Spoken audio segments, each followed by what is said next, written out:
KBS 1라디오 신성원의 오늘 세계는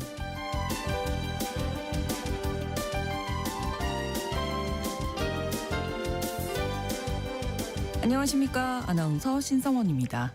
이른바 여자 아베라고 불릴 만큼 아베 신조 전 총리의 노선을 따르는 다카이치 총리는 경제정책도 아베노믹스를 기반으로 하고 있습니다.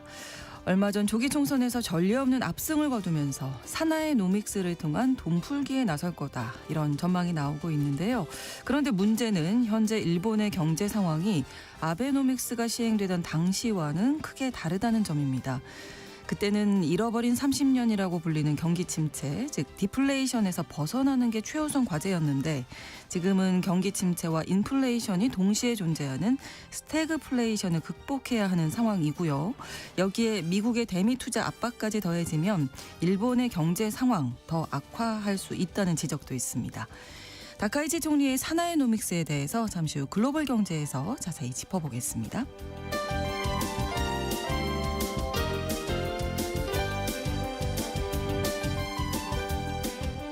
오늘 주목할 국제사회 뉴스, 헤드라인 뉴스와 키워드로 정리해드립니다.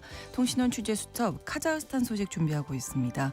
토카예프 대통령이 쿠릴타이 회의 연설을 통해서 부통령직 신설, 대통령 승계 규정 명문화 등을 골자로 하는 정치 개혁을 발표했다고 합니다. 자원 강국에서 이 정치적 안정성을 갖춘 물류국가로 도약하겠다는 의지를 보인 거라고 하는데요. 자세한 내용은 통신원 연결해서 전해드리겠습니다. 2월 12일 목요일 KBS 1라디오 신성원의 오늘 세계는 시작합니다.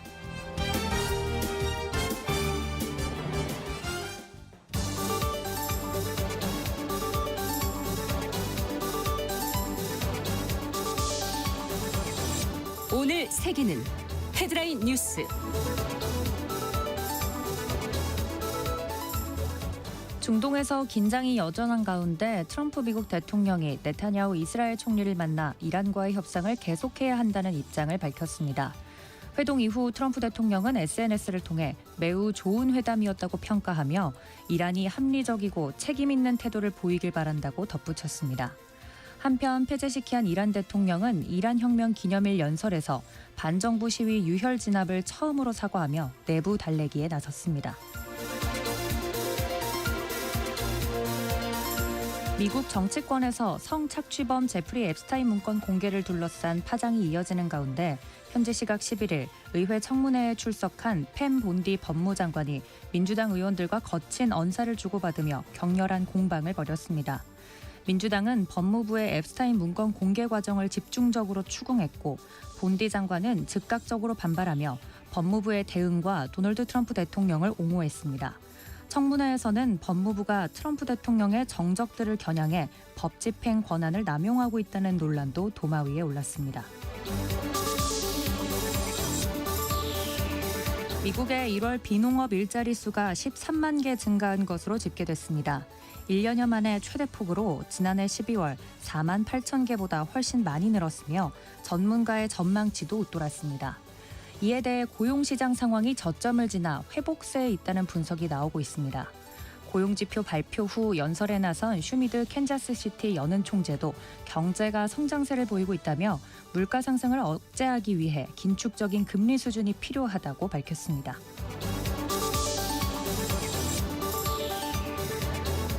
독일 항공사 루프트한자 소속 조종사와 승무원들이 현지 시각 오는 12일 파업을 해 항공기 수백 편이 결항할 전망입니다. 루프트한자는 국내선을 사실상 독점하고 국제선도 30% 이상 차지하고 있는 독일 대표 항공사입니다. 이번 파업으로 공항 측은 프랑크푸르트 공항에서만 12일 예정된 1,074편 중 수백 편이 취소될 것으로 내다보고 있어서 한국 노선 이용에도 영향을 줄 것으로 예상됩니다.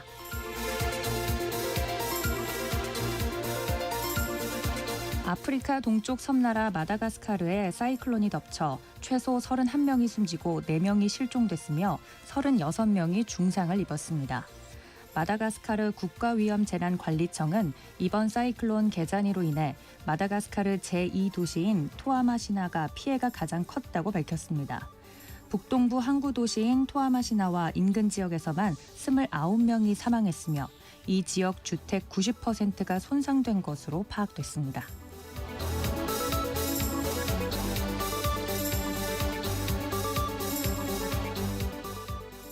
오늘의 헤드라인 뉴스 외신캐스터 도지은 씨가 전해주셨습니다. 이번에는 키워드로 정리한 국제사회 소식 살펴보겠습니다. 첫 번째 키워드 뒤늦은 사과. 네, 마수드 페제시키안 이란 대통령이 현재 시간 11일 반정부 시위 유혈 진압에 처음으로 사과를 했습니다. 네. 페제시키안 대통령은 테헤란에서 열린 이슬람 혁명 기념 행사에서 연설을 했는데요. 1월에 발생한 불행한 사건에 대해 국민 앞에서 부끄러움을 느낀다라고 밝혔습니다.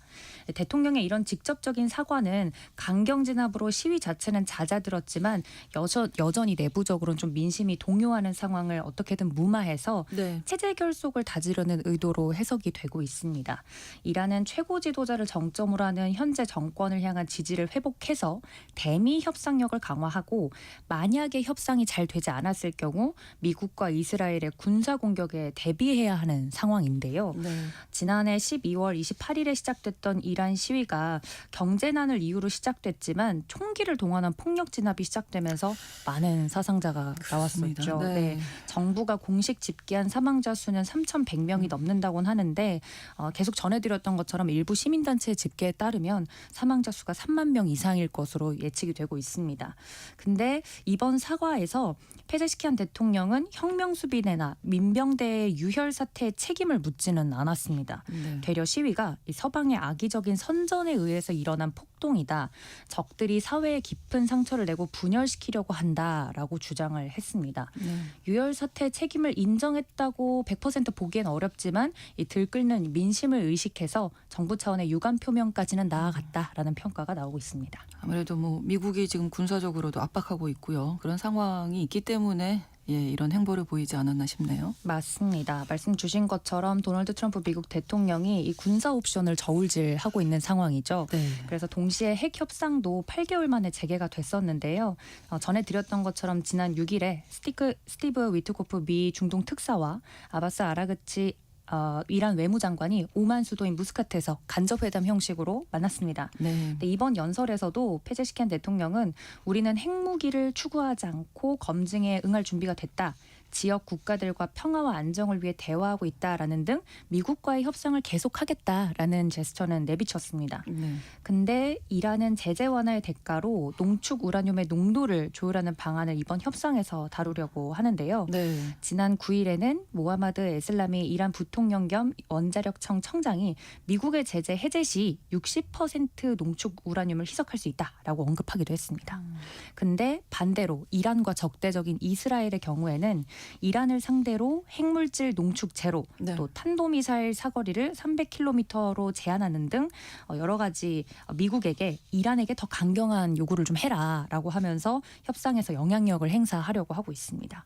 이런 와중에 현재 시각 11일 트럼프 대통령이 이스라엘의 베냐민 네타냐후 총리를 만났는데요. 네. 이번 회담은 비공개로 개최가 됐는데 협상 후에 트럼프 대통령이 이란이 이번에는 더 합리적이고 좀 책임감 있는 결정을 했으면 좋겠다라고 경고성 멘트를 또 날렸습니다. 네. 트럼프 대통령이 SNS를 통해서 밝힌 바에 따르면 미국은 군사적 옵션을 배제하지 않는다는 기조 위에 일단은 이란과의 우리도 대화를 이뤄 나가겠다라고 밝혔습니다.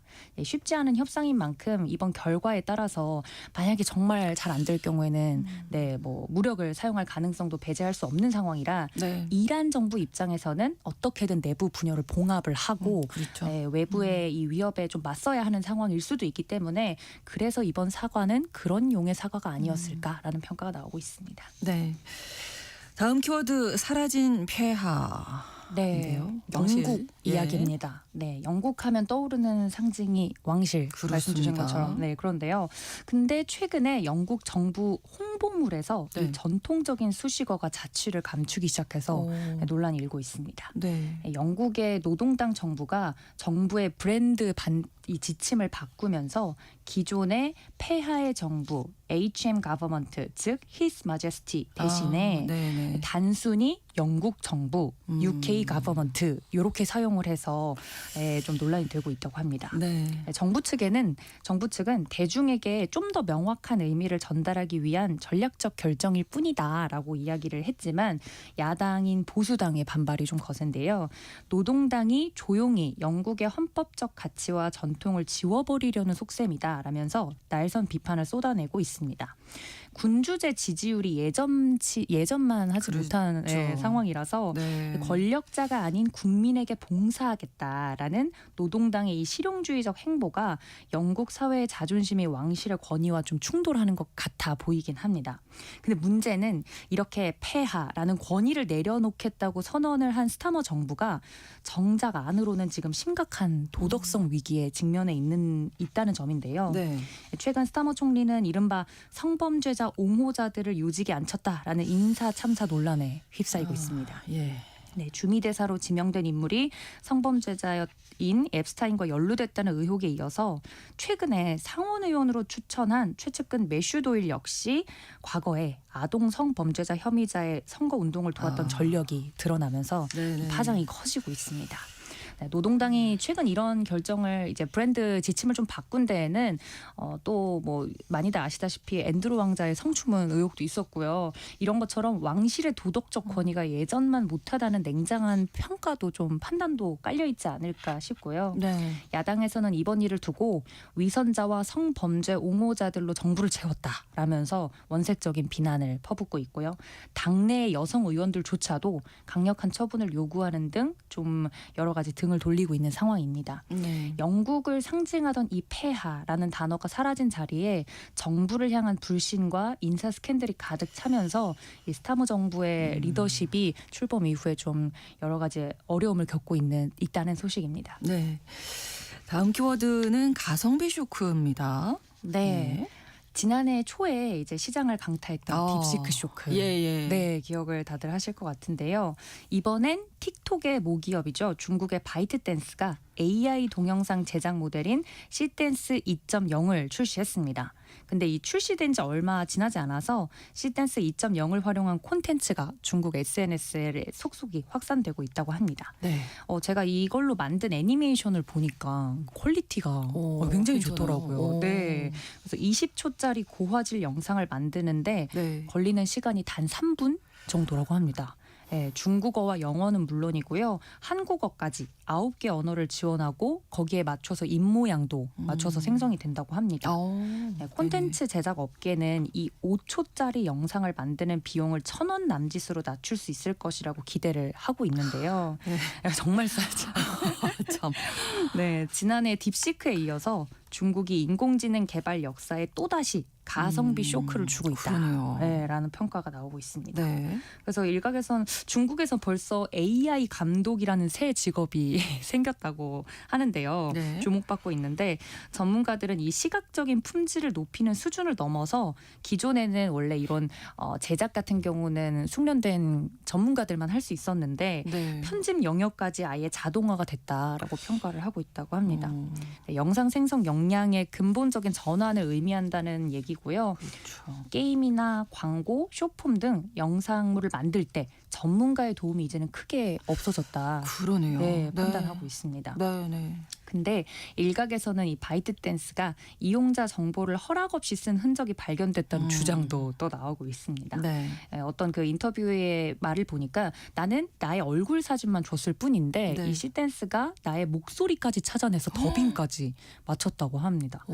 심지어 자신이 올린 사진을 활용해서 네. 예를 들어 사진은 찍혀 있는 부분만 알 수 있지 않습니까? 그렇죠. 근데 찍히지 않은 부부분까지 추론해서 영상에서 구현이 가능하더라고요. 이건 좀 무서운데요. 네. 그래서 거기서도 인터뷰 하시는 분이 너무 무섭다라고 이야기를 하는 만큼 네네. 근데 이제 요 이유는 바이트댄스가 전 세계적으로 20억 명에 육박하는 이용자를 보유한 틱톡의 모기업이지 않습니까? 그렇죠. 그래서 데이터 무단 학습 의혹에서 자유롭기는 좀 어렵다라는 지적도 일각에서 나오고 있습니다. 네, 정말 중국은 가성비로 네. 항상 충격을 주고 있는 모습인 것 같습니다.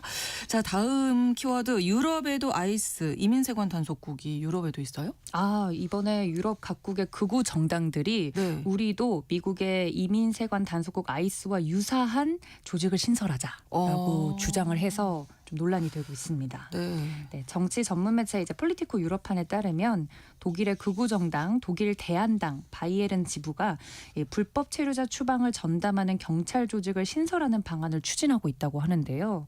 또 바이에른 주정부도 이 도널드 트럼프 행정부처럼 불법 체류자 추방을 위한 전세기일을 운용해야 된다라고 촉구하고 있습니다.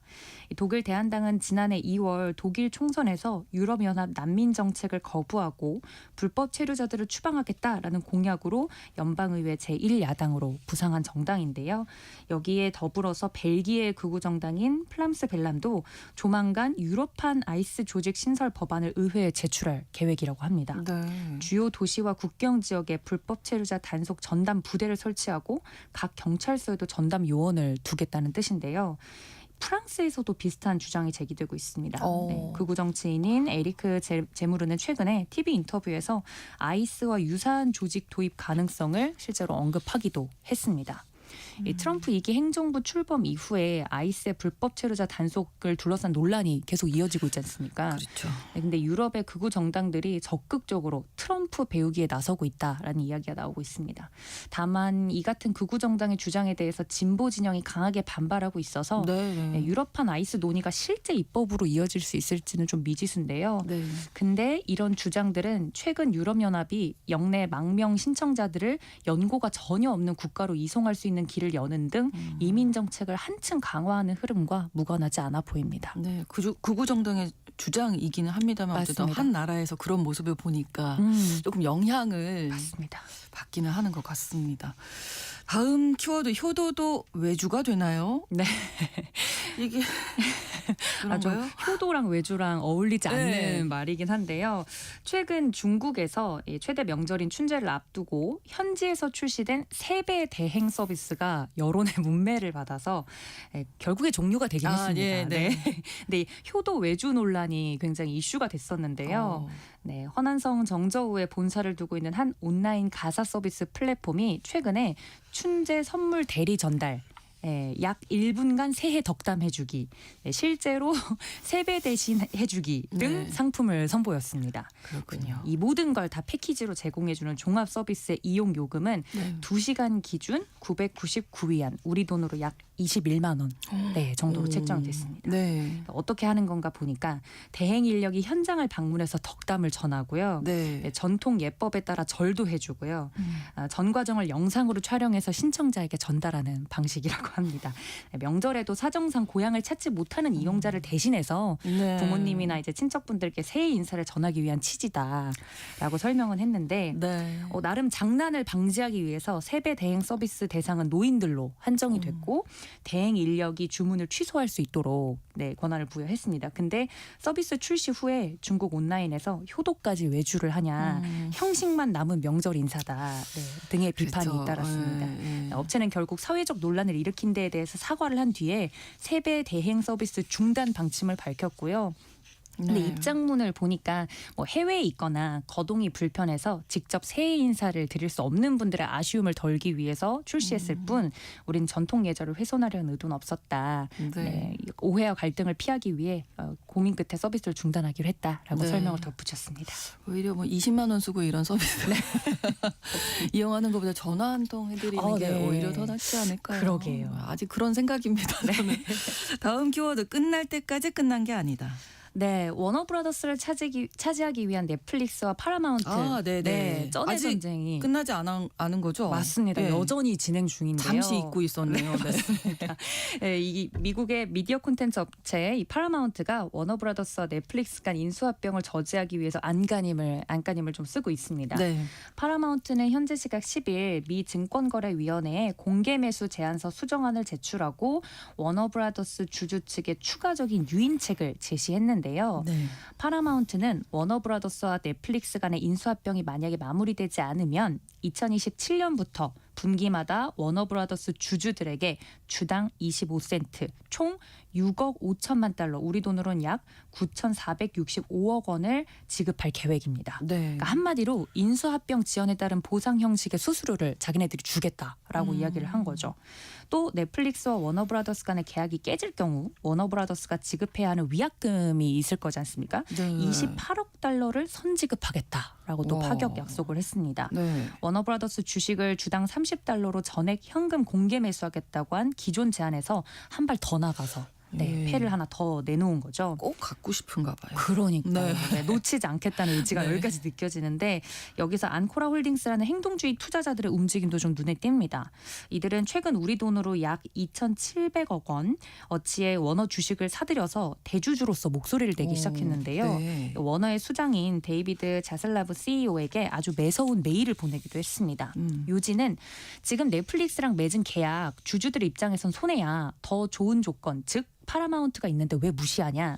만약 이대로 강행한다면 우리는 주주들을 모아서 이사진을 싹 갈아치우는 위임장 대결도 불사하겠다. 와, 사실상 이사회를 상대로 퇴진 압박이라는 강력한 경고장을 날린 겁니다. 그러네요. 원래 워너 이사회는 지난해 말에 넷플릭스를 최종 파트너사로 찍었지 않습니까? 그쪽으로 기울었었죠. 맞습니다. 예. 근데 알짜배기인 스트리밍과 스튜디오 사업부만 떼서 약 100조 원, 720억 달러의 팔기로 도장을 찍었는데 여기서 밀려난 파라마운트가 가만히 있지 않았죠. 여러 네. 가지 이에 반발하면서 법원에 인수합병 계약 정보를 즉각 공개하라 요구하는 소송을 벌였지만 기각된 바 있습니다. 네. 지금 파라마운트는 넷플릭스보다 더 비싼 가격의 주식을 사줄 테니까 우리한테 팔아라 라면서 주주들을 유혹하고 나선 겁니다. 네. 이 공개 매수 마감 시한이 이달 20일이라고 합니다. 아, 얼마 남지 않았습니다. 맞습니다. 다음 주인데요.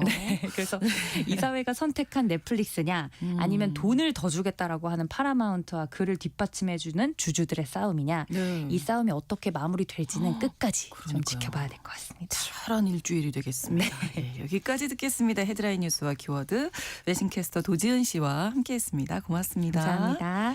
KBS 라디오 신성원의 오늘 세계는 1부 마무리하겠습니다. 11시 30분부터 일부 지역에서는 해당 지역 방송 보내드립니다. 제임스 잉그램과 린다 론샤트가 함께한 Somewhere Out There 함께 듣겠습니다.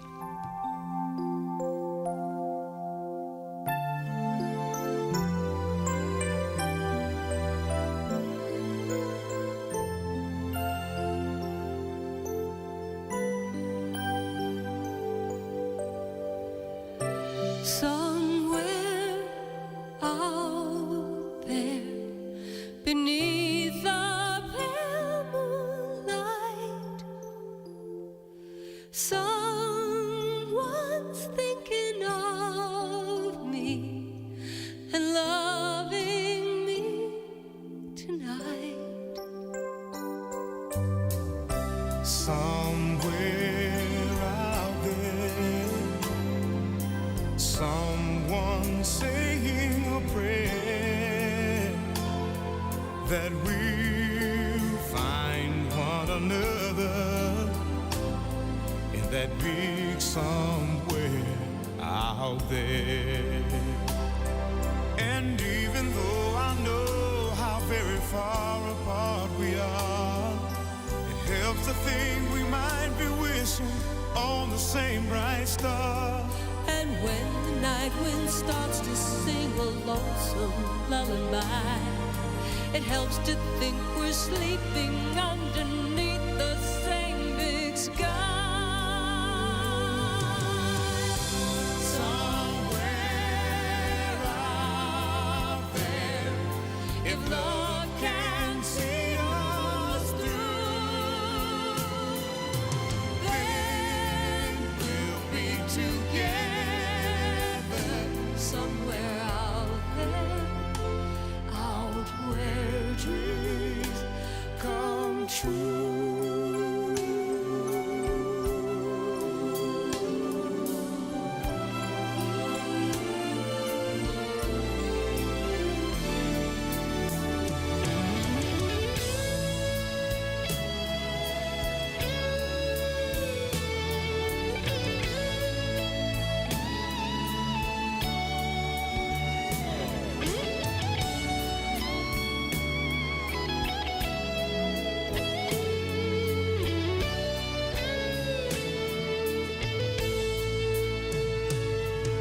And even though I know how very far apart we are, it helps to think we might be wishing on the same bright star.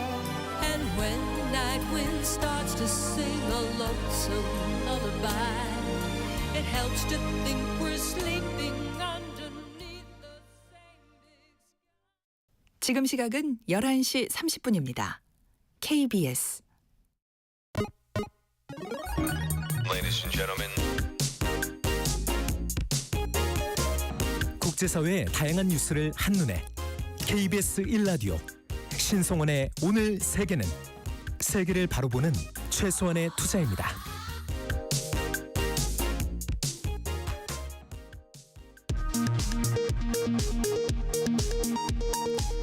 이 시각 라디오 정보센터 뉴스입니다. 국방부가 윤석열 정부 때 북한 도발 유도 의혹을 받는 평양 무인기 작전에 관여한 김용대 전 드론 작전 사령관을 파면했습니다. 언론사 단전단수 지시를 전달하면서 윤석열 전 대통령의 불법 계엄에 가담한 혐의를 받는 이상민 전 장관에 대한 1심 선고 공판이 오늘 오후 2시에 생중계로 열립니다. 1심 법원에서 징역 1년 8개월을 선고받은 김건희 씨가 지지자들을 향해 자필로 쓴 편지가 공개됐습니다. 김 씨는 자신을 용서하고 위로해주니 하나님의 은혜라며 기운을 내겠다고 밝혔습니다. 무안국제공항 제주항공 여객기 참사를 수사하는 경찰청 국가수사본부 직속 특별수사단이 부산지방항공청과 시공 관련 업체에 대한 압수수색에 나섰습니다. 이번 압수수색은 국수본 직할로 이뤄진 첫 강제 수사입니다. 대법관 증언법과 재판소원법 등 이른바 사법개혁 법안이 여권 주도로 국회 법사위를 통과한 가운데 조희대 대법원장이 국민들에게 엄청난 피해가 가는 문제라며 공론화 필요성을 주장했습니다. 식품의약품안전처는 일부 의료기관에서 프로포폴 대용으로 불법 투약하거나 오남용하고 있는 전신마취 유도제 에토미데이트를 내일부터 마약류로 전환해 관리한다고 밝혔습니다. 지금까지 라디오 정보센터 뉴스 정원나였습니다.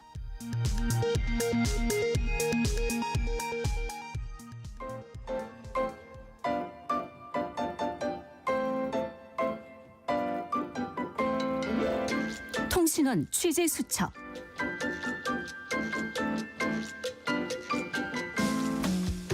통신원 취재 수첩 오늘은 카자흐스탄 알마티 김상욱 통신원 만나보겠습니다. 안녕하세요. 네, 안녕하세요. 네, 카자흐스탄이 대대적인 국가 현대화 작업에 돌입한다고요. 어떤 내용입니까? 네, 카심 조마르트 토카이프 카자흐스탄 대통령은 지난달에 열린 카자흐스탄 쿠릴타이 회의에서 연설을 통해서 부통령직 신설과 반드시 국민투표를 통해서만 대통령직을 승계할 수 있는 승계 명확화를 골자로 하는 국가체제 현대화를 천명했습니다. 네. 토카예프 대통령은 취임 이후 2022년부터 정치 사회 개혁을 이어가고 있는데요. 그 연장선상에서 국가의 안정성을 좀 더 강화하고 미래 성장 동력을 확보하기 위한 전략적 로드맵을 발표한 것입니다. 네, 이 내용을 쿠릴타이 회의에서 이제 발표를 한 건데 이 쿠릴타이 중요한 정치 행사인가 봅니다. 네, 쿠릴타이는 이 역사적으로 티르크 및 몽골계 유목 국가들의 최고 의사결정 기구입니다. 그러니까 국가의 중대사를 결정하거나 지도자를 선출하던 아주 민주적인 전통입니다. 네. 현대 카자흐스탄에서는 대통령 직속의 국가 자문기구로 기능을 하고 있고요. 우리 고려인 협회도 소수민족 대표의 일원으로 쿠릴타이에 참가하고 있습니다. 네. 자, 그러면 이번에 토카예프 대통령이 제안한 정치 개혁이 어떤 내용이 담겨 있을까요? 네, 말 그대로 국가 체제를 현대적으로 바꾸고 통치 구조를 명확하게 함으로써 장기적으로 정치적인 안정성을 강화하겠다는 것입니다. 이 구체적인 내용을 살펴보면 먼저 부통령직을 신설하게 됩니다. 네. 부통령은 국제 무대에서 국가를 대표하고 의회와 협력하며 대통령이 부여한 임무를 담당하게 됩니다. 또한 대통령 임기가 조기 종료될 경우 2개월 이내에 선거를 실시해서 국가 원수가 오직 선거를 통해서만 정당성을 부여받도록 하는 명확한 선계 규정을 강조했습니다. 네. 이를 통해서 권력 공백의 우려를 불식시키고 정치적 예측 가능성을 높이려는 조치로 풀이됩니다. 그 두 번째는 의회 권력을 강화하고 그 행정을 효율화하기 위한 목적으로 지금의 상하원 양원제를 단원제로 전환하고 네. 그 의회 이름을 이제 9.1타의로 바꾸겠다고 했습니다. 네. 그리고 또 입법부의 체질 개선도 가속화됩니다. 더불어서 민족 그리고 종교 간 화합을 담당하는 할럿 케넷이 이게 이제 가자건데요. 우리말로 하면은 국민평의회입니다. 이것을 네. 설립하여 대통령 직속 기구인 가자타 민족총회의 기능, 지금까지 있어왔던 민족총회의 기능을 승계하고 또 여기에 이제 법안 발의권까지 이제 부여할 예정입니다. 네. 이런 개혁 작업을 통해서 기대하는 효과도 있을 텐데요. 네, 그 카자흐스탄의 정치적 안정성을 확보함으로써 이 카자흐스탄에 투자하려는 국가들에게 신뢰를 높이기 위한 목적이 있다고 볼 수 있습니다. 네. 그동안 카자흐스탄은 중앙아시아 국가들 중에서 비교적 정치적으로 안정되어 있었고요. 있었지만은 그 외국인 투자자 입장에서는 여전히 경제적 불확실성이 완전히 해소되지는 않았습니다. 네. 그래서 이게 약간 리스크로 작용해 왔는데요. 개헌을 통한 선계 규정을 명문화하겠다라는 것은 이제 정치적 불확실성을 해소하는 강력한 신호가 될 것으로 보입니다. 또한 카자흐스탄은 올해 유라시아 경제연합의 의장국으로서 역할을 하게 되는데요. 네. 이와 함께 정치 제도적 안정화는 카자흐스탄 경제에 큰 힘이 되어줄 것입니다. 네. 지금 말씀해 주셨던 유라시아 경제연합은 어떤 기구인가요?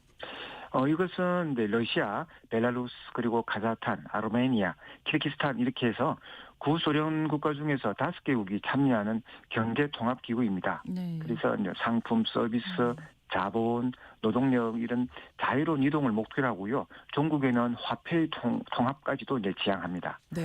토카예프 대통령은 올해 유라시아 경제연합 의장국으로서 영내 무역 장벽을 제거하고 부당한 보호 무역주의에 대항하는 것을 우선순위로 설정했습니다. 네. 또한 이 동양과 서양 그리고 유라시아 대륙의 남북을 연결하는 핵심적인 물류 국제 물류 그 교통 허브로 카자흐스탄이 이 자리매하기 위해서 힘쓰고 있는데요. 네. 러시아를 경유하지 않고 중국의 상품이나 카자흐스탄의 어떤 원유나 가스를 카스피를 가로질러서 바로 이 서쪽 흑해 연안으로 나가는 물류 루트가 바로 중간 회랑이라는 겁니다. 네. 이것을 이제 이 개발을 물류 노선 개발을 가속화하고 화물, 항공, 운송 역량을 강화할 방침입니다. 네. 그리고 유라시아 경제연합의 의장국으로서 그 무역 장벽 철폐를 주장하는 것은 러시아와 중국, 서방 사이에서 경제적 실리를 극대화하려는 전략적 선택임을 알 수 있습니다. 네. 또 디지털 전환, 또 AI 전략에 대해서도 발표를 했네요. 예, 토카예프 대통령은 전력 공급과 사이버 보안이 완비된 대규모 데이터 센터 구역을 조기에 지정하고 공공행정 전반에 AI를 신속히 도입할 것을 지시했습니다. 네. 이번 토카예프 대통령의 그 쿨리타이 연설을 통해서 중앙아시아의 카자흐스탄이 단순한 자원 강국을 넘어서 정치적 성숙도는 물론 디지털 리더십을 갖춘 국가로 나아가고 있다는 것을 대내외적으로 강조했다고 볼 수 있겠습니다. 네. 오늘 소식 잘 들었습니다. 고맙습니다. 네, 감사합니다. 네. 카자흐스탄 알마티에서 김상욱 통신원이었습니다.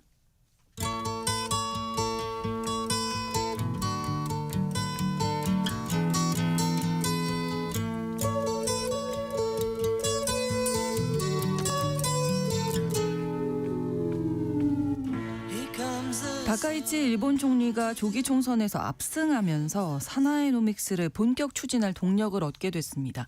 하지만 과감한 돈풀기가 일본의 인플레이션을 더 심화시킬 수 있다, 이런 우려가 나오고 있고요. 여기에 5,500억 달러 규모의 대미 투자가 엔저를 부추겨서 경제 상황을 악화시킬 수 있다는 지적도 있습니다.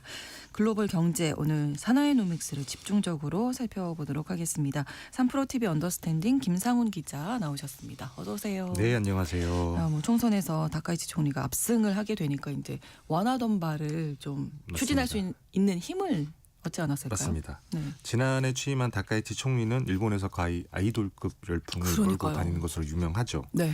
지난달 26일에 공개했던 30초 분량의 짧은 선거 메시지 영상이 공개 9일 만에 1억 뷰를 달성을 해서 네. 일본 내에서 최단 기간 1억 뷰 신기록을 갈아치기도 했다고 하더라고요. 그래서 열성 지지자를 뜻하는 사나 마니아, 그다음에 다카이치 총리를 응원하는 활동을 가리키는 사나카츠, 네. 이런 신조어를 만들어내기도 했는데 특히 젊은 층의 지지가 압도적입니다. 네. 문제는 이 같은 원래는 총선 이전에는 이 같은 인기가 정치적인 힘으로 연결되지 않았어요. 다카이치 총리가 속한 자민당 같은 경우에는 2024년에 중의원 선거, 그리고 2025년에는 참의원 선거, 여기서 잇따라 패배하면서 사실 의석수가 과반을 밑돌고 있었거든요. 네. 이 때문에 의회에서 법안을 통과하려면 야당의 협조가 필수적인 상황이었고 네. 뭔가 하려고 해도 할 수가 없었던 상황이다라고 볼 수 있습니다. 오히려 중국과의 갈등을 유발해서 야당으로부터 조금 정치적 공세를 받기도 했는데 조기 총선이라고 하는 승부수를 띄웠던 거는 이 같은 구도를 역전시키기 위함이었습니다. 네. 70%에 육박하는 엄청난 내각 지지율을 등에 업고 있기 때문에 가능을 했던 건데 결과는 개헌이 가능한 중의원 316석 의석 확보, 네. 엄청난 승리죠. 일본 전후 정치사에서도 가장 압도적인 승리였고 그래서 자신의 정책에 강력한 드라이브를 걸 동력도 확보를 했고 네. 그래서 이게 사나이노믹스의 서막이다 이렇게 볼 수 있습니다. 네. 사나이노믹스 하니까 이제 아베노믹스가 자연스럽게 떠오르잖아요. 맞습니다. 네. 일본의 잃어버린 30년이라고 부르는 기간이 있었죠. 네. 디플레이션을 이겨내려고 몸부림친 시기였다고 볼 수 있는데 최근에는 어쨌든 일본이 물가가 많이 오르고 있어요. 네. 성공은 했다고 볼 수 있는데 그래서 돌파구가 2013년에 아베 내각이 내놓았던 아베노믹스였다는 평가가 많이 있습니다. 아베노믹스가 무제한 양적 완화라고 하는 대담한 통화 정책, 그리고 정부가 돈을 쏟아붓는 재정 정책, 네. 그다음에 새로운 동력을 확보한다라는 구조 개혁, 이렇게 세 개의 화살로 유명하잖아요. 사나이노믹스는 아베노믹스의 틀을 그대로 있습니다. 네. 첫 번째 화살은 어렵게 되살린 경기 불씨를 꺼뜨리지 않는 완화적 통화 정책, 네. 이 기조를 유지하는 것이고요.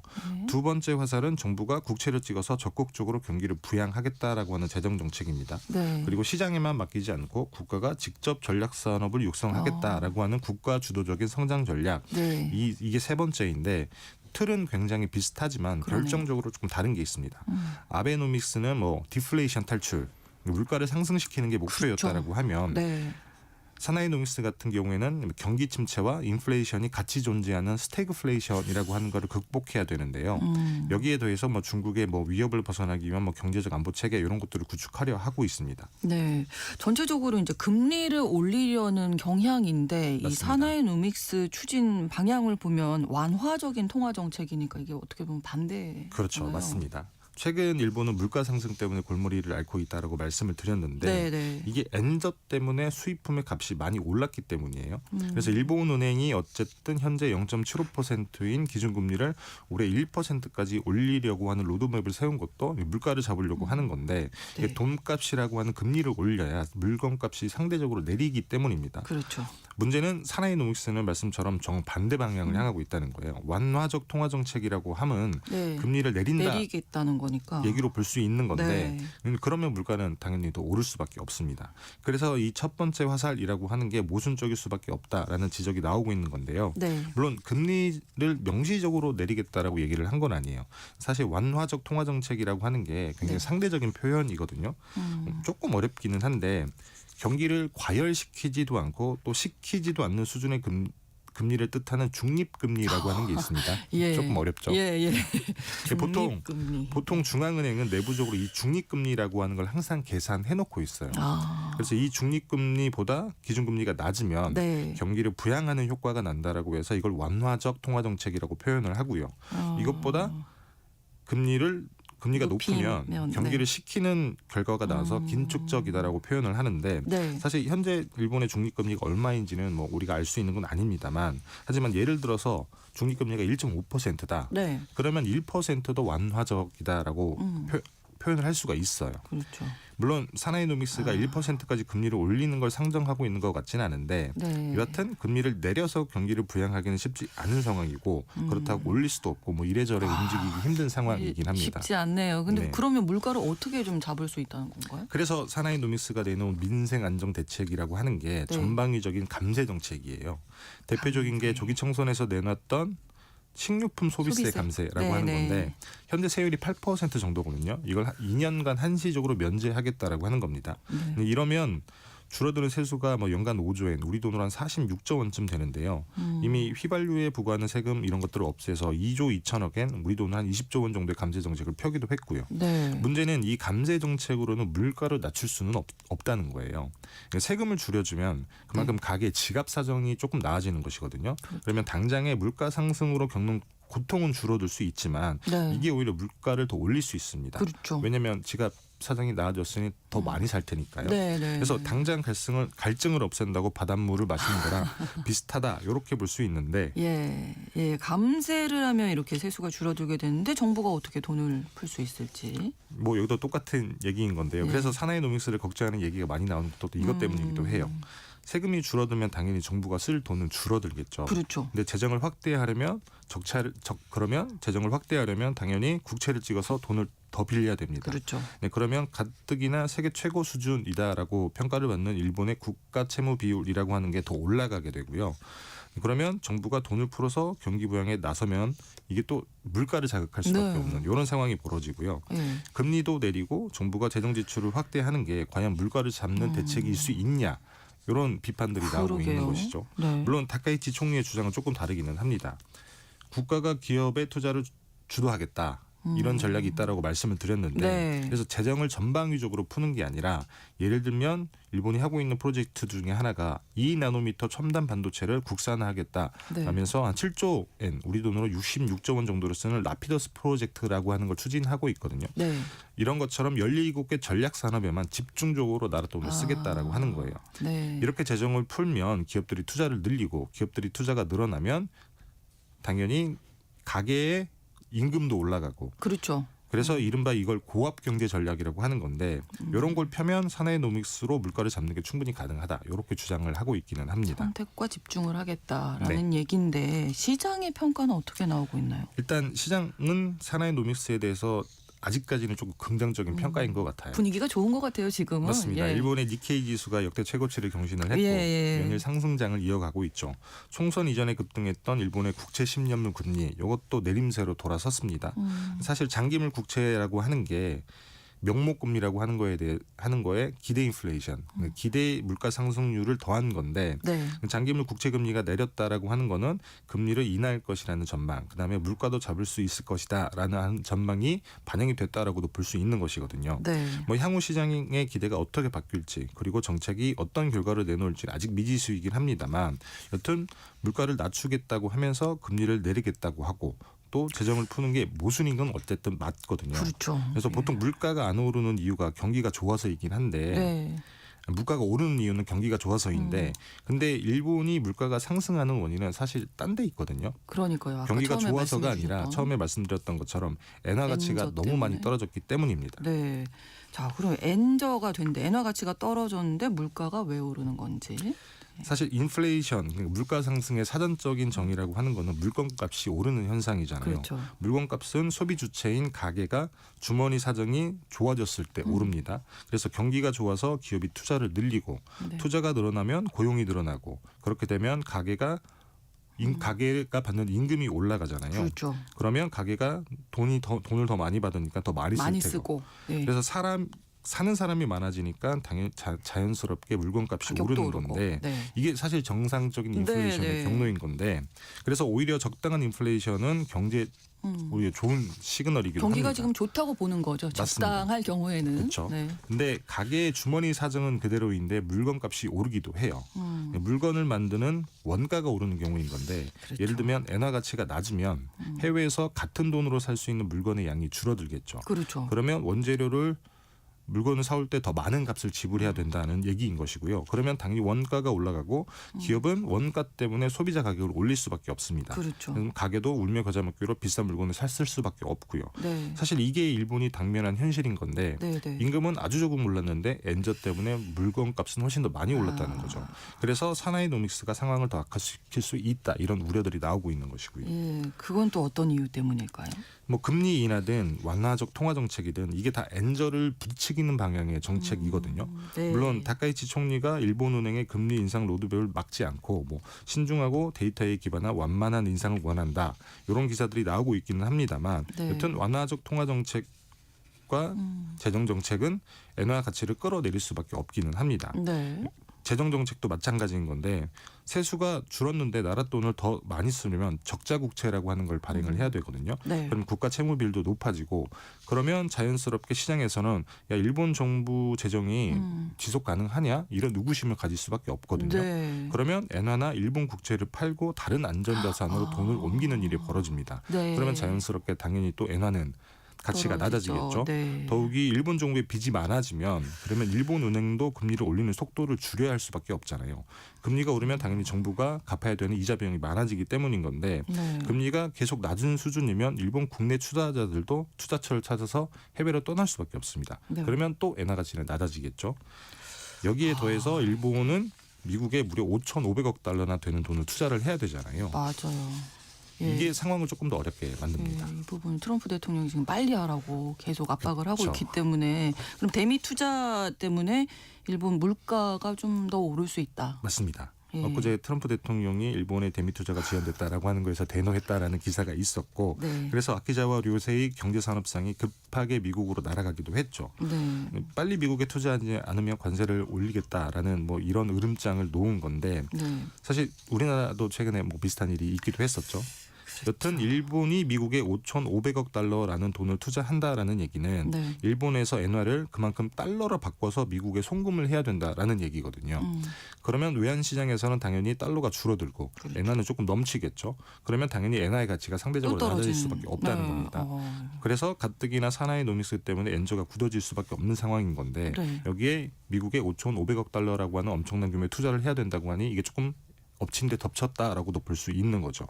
그래서 일본 언론의 조금 비판이 굉장히 일색인 것도 비판 일색인 것도 이것 때문인 건데 아베노믹스를 이어받기는 했지만 그때랑은 상황이 전혀 다르다. 그렇죠. 네. 당시에는 디플레이션 극복이 목적이었고 네. 지금은 경기가 시원찮은데 물가까지 오르는 스태그플레이션이라고 하는 걸 극복해야 되는데 두 가지를 해결해야 하니까. 맞습니다. 그래서 그 원인은 사실 엔저인 건데 엔저를 부추기고 있는 정책을 펴고 있으니 물가를 잡기는 어려울 것이다. 그래서 이 같은 비판과 뭐 어떤 모순적인 상황을 다카이치 총리가 어떻게 돌파할지는 아직 알 수 없기는 해요. 다만 이대로 강행했을 때는 뭐 거시 경제적 충격을 감당을 해야 된다. 이런 분석들이 많이 나오고 있는 상황인데 네. 이번 중요 선거 압승으로 어찌 됐든지 간에 사나이 노믹스라고 하는 거를 끌고 갈 수 있는 정치적 힘을 확보를 하긴 했는데 네. 실제로 이대로 계속 밀고 갈지 아니면 조금 수정을 할지 요거는 조금 지켜봐야 할 것 같습니다. 아직은 그래도 시장에서 좀 좋게 보고 있는 긍정적으로. 아직까지는 긍정적으로 보고 있기는 한데 그 원리, 논리 이런 것들을 봤을 때는 결과적으로 좋지 않은 결과를 낳을 것이다. 이렇게 판단을 하고 있는 것이죠. 일본으로서는 아주 지금 중요한 기로에 서 있다. 맞습니다. 이렇게 볼 수 있겠네요. 글로벌 경제 오늘 사나이노믹스에 대해서 자세히 살펴봤습니다. 3프로TV 언더스탠딩 김상훈 기자와 함께했습니다. 고맙습니다. 마이클 런스트락의 Take Me to Your Heart 마지막 곡으로 전해드리면서 KBS 1라디오 신성원의 오늘 세계는 마치겠습니다. 내일 오전 11시 5분에 다시 뵙겠습니다. 고맙습니다.